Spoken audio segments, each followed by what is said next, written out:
Bill C-10 has been a very hot button topic in Ottawa lately. It should concern all Canadians. Here to discuss this in more detail is Rachael Harder, MP of Lethbridge. Rachael, thanks so much for joining me today. We love having you on, as always.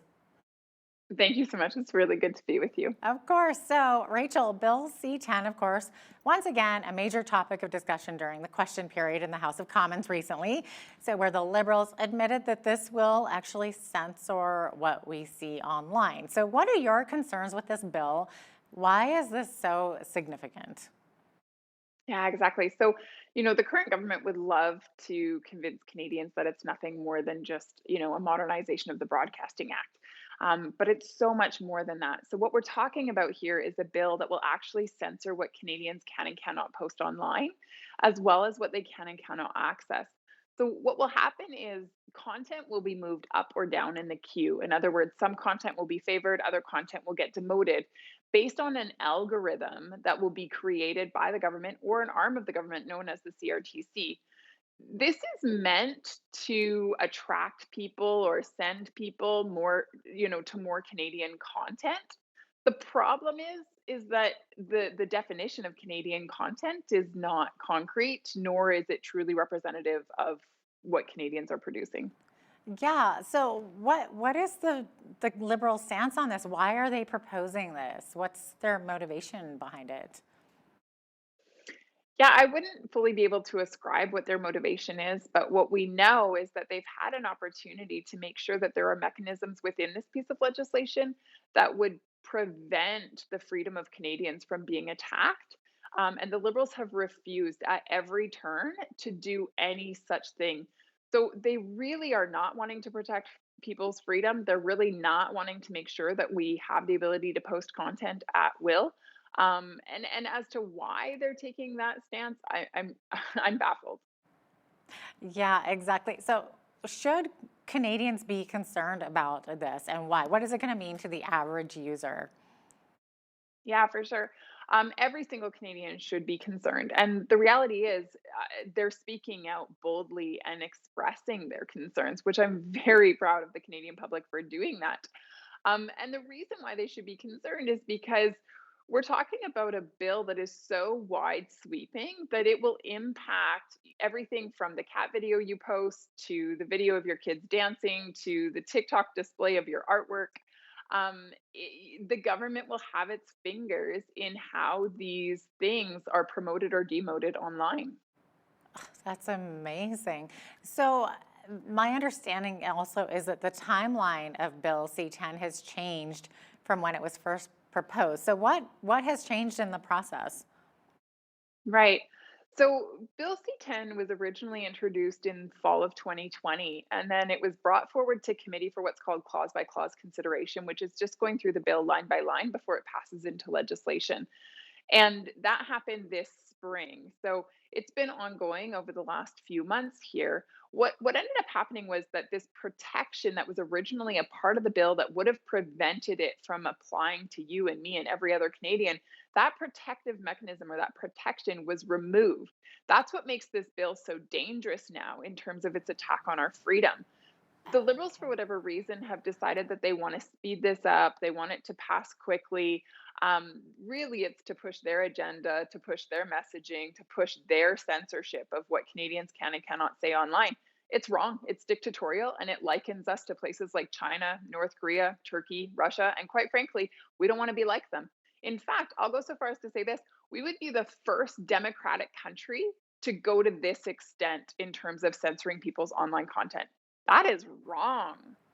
That's incredible. Now, so it sounds like this would violate the Canadian Charter of Rights and Freedoms if it passes in this current form. There are many, many legal experts who have that opinion, and I would certainly align with that as well, for sure. Okay, so what's next for this bill? Where does it go from here? So the bill is currently in committee. We are discussing it.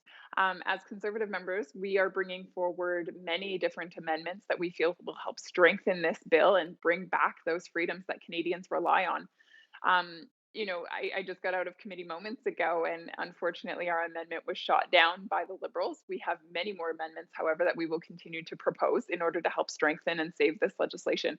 That said, uh, really, what would be best is if we just scrap this legislation altogether and started from scratch. That's what needs to happen. That's what many legal experts are calling for. So, what can people do if they're concerned about this and they don't want the government picking and choosing what online content that they get to see? For sure. And it's such a good question because Canadians really do have an opportunity to participate in a really constructive way. So I would encourage Canadians to have their voices heard, write an email or a letter or make a phone call to the Heritage Minister, Minister Guilbeault, post online, share content, make sure that your friends, your neighbors, your colleagues are aware of what's going on because this really, really will hurt Canadians and their ability to express freely online. Great, that's great advice. Rachel, switching gears a little bit here, what are your thoughts on the federal government's pandemic response and, of course, the vaccine rollout? Yeah, I think a couple of things here. One, it's been awfully slow in terms of their rollout with vaccines, in terms of their response to caring for the well being of Canadians. I think it's been incredibly reactionary. And altogether, I think it's been extremely costly. So, overall, I think if I was to assess the government's plan, as many others have as well, I'd give it a fail. Canadians deserved better. They deserved to have a government in place that was going to act quickly and with the best knowledge possible. They had that knowledge at their fingertips, and originally, when this whole thing started, they decided to ignore that knowledge. They decided to ignore the experts and what they were saying, and it's put us behind the eight ball the entire time. Should they have maybe paid attention to some of the more local producers? I know there's a couple in Calgary. There's one back east where we could have been producing our own vaccines, and here it is like 14 months later. What could have happened? What could the economy have looked like if that had actually gone through? Sure. Yeah, I think there's definitely, there was certainly opportunity to invest in local technology, those who are creating vaccines here within our own country. But further to that as well, we have to remember that the government originally put all of its eggs in one basket by actually pursuing a contract with a Chinese company. And that contract went south very quickly, which made it so that we had to scramble. And so the minister scrambled to find, multiple contracts that she could enter into with other companies. But we were behind. We were behind Israel. We were behind the United States. We were behind the UK, and we've been behind ever since. And it's sad because at the end of the day, it hurts Canadians. It hurts their ability to go back to work. It hurts their ability to return to normal life. It hurts our ability to celebrate weddings and go to funerals and acknowledge these things that are so important to Canadian society. And then, Rachel, speaking of vaccines, let's talk about what's been happening with the Canada-US border vaccination clinics. So first we're hearing that they're happening, they're on, and then suddenly they're canceled. And now we're hearing from the Blackfoot Confederation that the government has said that they can go ahead and do them again. So what's the latest? Is the government backpedaling or what's going on? Well, here's what we know. We know that there is an abundance of vaccines available south of the border. We know that there's limited vaccine availability here in Canada. And so, the Blackfoot Confederacy, knowing this, decided to open up, the availability of vaccines. Canadians were originally able to go across the border, access those vaccines, and then come home within, let's say, an hour. Then the government stepped in and shut that down and said, nope, you can't do that. You have to quarantine for 14 days if you're going to go across the border to receive a vaccination. And then now they're saying, wait a minute, actually, nope, game back on. You can go across the border. So here's the thing. If you can make that decision that quickly and go back and forth like that, the decision is not based on health. It's not based on science. It's just simply an arbitrary political decision, and it's wrong. It's hurting Canadians. So it's all about politics, is what you're saying. That's what I would contend. Definitely. Now, what about quarantine hotels? What's your take on that? I've heard now they're attempting them at the land borders. what I can say is, what I'm hearing from people who have either, been in them or had loved ones, or other individuals who have been in them. It's an absolute disaster. It's an absolute disaster. I mean, from the beginning, there was no evidence to suggest that we needed them. I did an ATIP, which is an access to information, to see if I could be provided with the science used in order to make the decision to put these quarantine hotels in place. When I got the response, there was absolutely no scientific justification as to why the hotels were implemented, or why people were required to quarantine in a hotel rather than being able to return home where they could safely quarantine in the comfort of their own environment. So why did we go down this road? Why did we go in this direction? I'm really unsure as to why the minister did this. Yeah, absolutely. Okay, let's chat about the economy for a minute and how small business owners are still hurting. I would imagine, Rachel, that you've spoken to many business owners in your constituency about it, like in Lethbridge, about this. What are you hearing from them? Yeah, for sure. And I really appreciate the question because I think this is something that is of great concern. Look, we have so many local businesses that invest their heart and soul into our community. And so many of those individuals are being left behind. The government acted, quite quickly in terms of rolling out money. But in terms of the strategy behind that, there really wasn't one. And so what ended up happening was winners and losers were picked. Some businesses could access, the economic benefits being offered. Other businesses were rejected or denied. And so some businesses have been able to keep their doors open, and others have had to close their doors. And there's really no good reason for that. Every business, every single local business should have been given a fighting chance in the midst of this pandemic. Absolutely, absolutely. And I know like some of the stories are very, very heartbreaking. For sure, for sure. I mean, I was recently talking to a local business owner who had to close their doors after being in business for 10 years.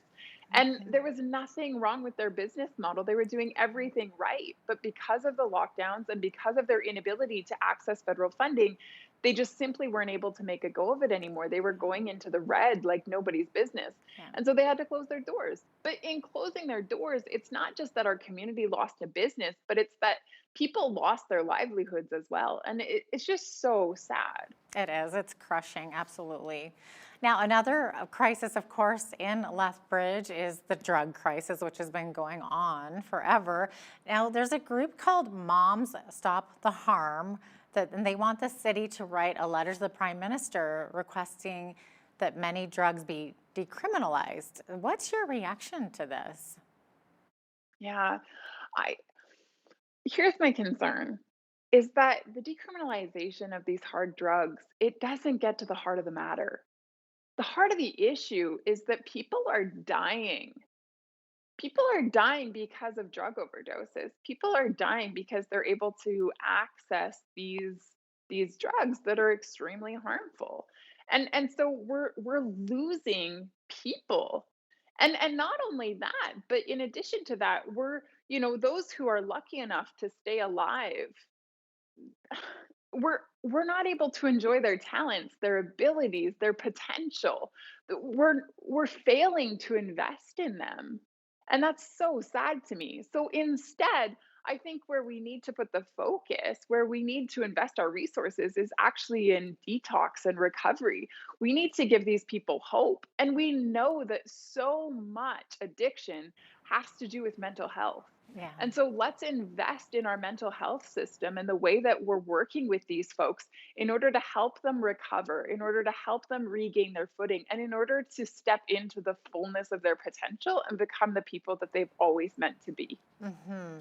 Now, Rachel, you recently had a call out to youth to apply for the Youth Advisory Board. Maybe talk a bit about this. What is it all about? Yeah, for sure. Thank you. I love young people. I love their voices. I love their passion. I love their ideas. I enjoy so much sitting at the table and listening to their viewpoints. And really enjoy the questions that they ask and the way that they engage with issues. And so every year, I take 8 young people between the ages of 16 and 24. I spend 2 hours a month with them each and every month. We sit around a board table and we talk about the issues that matter most to them. Each meeting is chaired by a young person who is a part of my board, and the topics for conversation are also determined by them. So it really is driven by the young people that are at the table with me. And again, I just absolutely love it. What a great idea to engage the youth, honestly. Are these youth from all across Canada or just in your constituency? So I give an opportunity for any youth between the age of 16 and 24, regardless of their political alignment, uh, to apply. And then I actually go blind to the process. A panel is put in place and they make the choice. And 8 young people are selected to then spend the year with me. And it is limited to those who are within the Lethbridge constituency. Got it. Okay. Well, that is such a positive spin on politics for sure. I love it. Thanks so much for your time today, Rachel. We really appreciate it. No, thank you so much for having me. It's really nice to tune in.